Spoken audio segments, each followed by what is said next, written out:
Bismillahirrahmanirrahim. Assalamualaikum warahmatullahi wabarakatuh.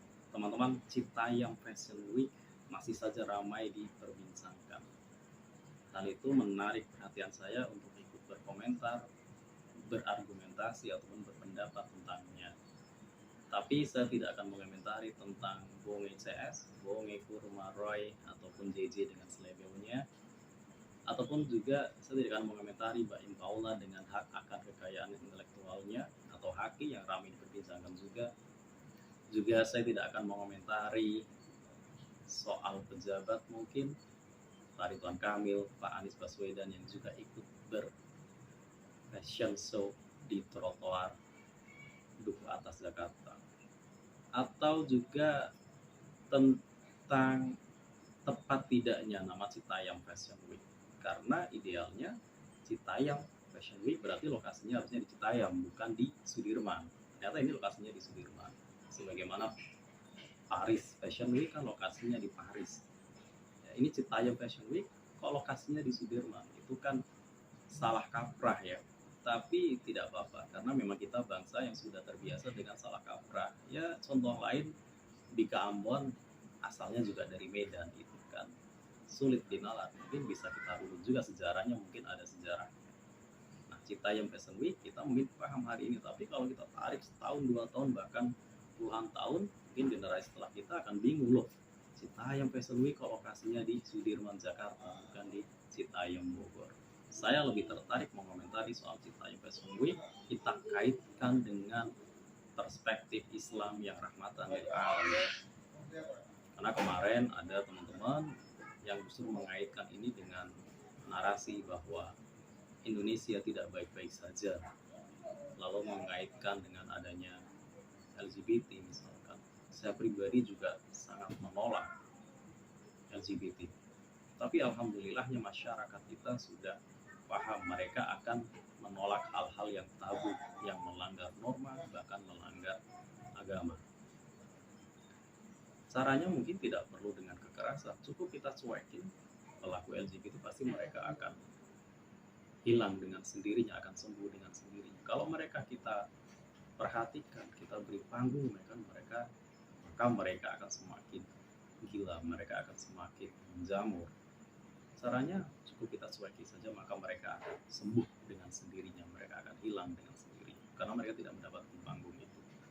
Kita melihat ini fenomena sosial masyarakat Indonesia yang memang mudah sekali latah, karena Citayam Fashion Week tidak hanya ada di Jakarta, tapi muncul pula di kota-kota besar di Indonesia, di Surabaya, Semarang, Medan, dan sebagainya. Bahkan kota-kota kecil ya, kota kabupaten kecil.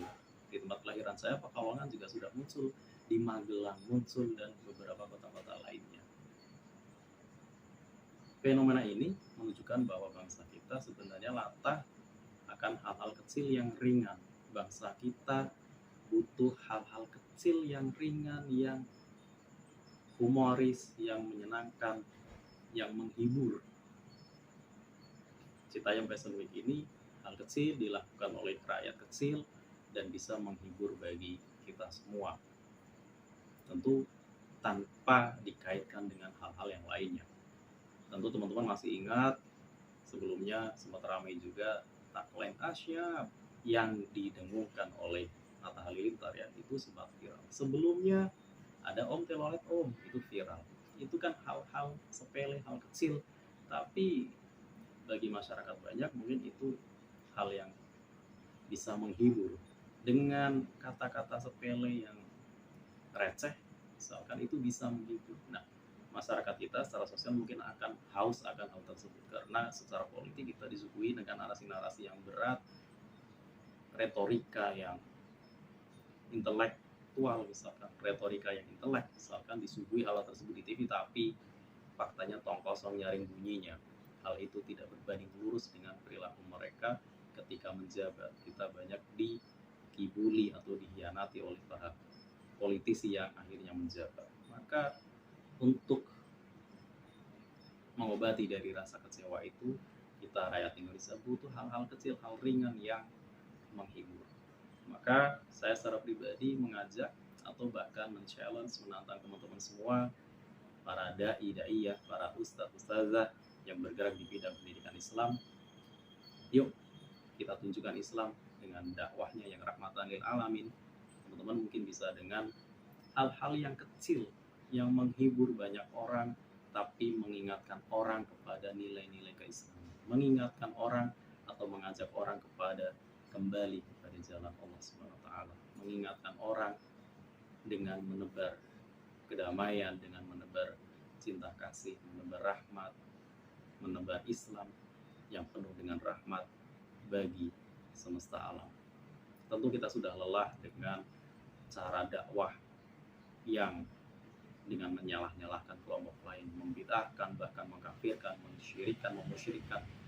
Kita sudah lelah melihat perdebatan tiada ujung antara kelompok Ahlussunnah wal Jamaah, Asy'ariyah, Maturidiyah dengan Salafi Wahabi tentunya yang berujung kepada doktrin Ibnu Taimiyah. Kita sudah lelah karena itu tidak akan ada ujung. Maka saya menantang teman-teman semua, baik dari kalangan Asy'ariyah, Ahlussunnah wal Jamaah ataupun dari Salafi Wahabi, kita tunjukkan coba dakwah-dakwah yang ringan, yang menghibur banyak orang, yang menjadi pelepas dahaga akan spiritualitas rakyat Indonesia, sehingga bisa membuat mereka kembali, bisa membuat mereka lebih dekat kepada Tuhannya, lebih membuat mereka kepada jalan agama Islam, dinul Islam yang rahmatan lil alamin.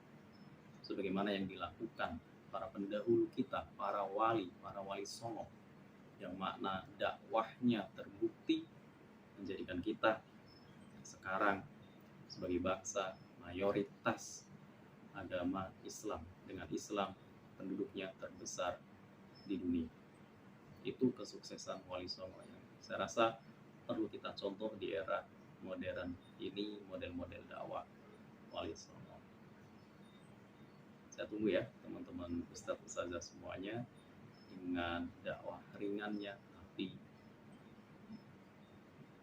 berefek besar bagi masyarakat. Mudah-mudahan. Kalau saya pribadi, saya karena di bidang pendidikan, saya bisa berdakwah seperti ini dengan gedebus lewat depan kamera seperti ini. Ya sedikit banyak mudah-mudahan ada manfaatnya. Teman-teman yang lain yang bisa dengan ide-ide kreatifnya, dengan hal kecil tapi bisa berefek besar, yuk kita dakwah bersama-sama dan mungkin dengan cara yang sedikit berbeda-beda. Yang jelas dakwahnya harus rahmatan lil alamin, dakwahnya harus dengan mau'idhah hasanah, dakwah dengan kata-kata yang baik. Mudah-mudahan ada manfaatnya. Assalamualaikum.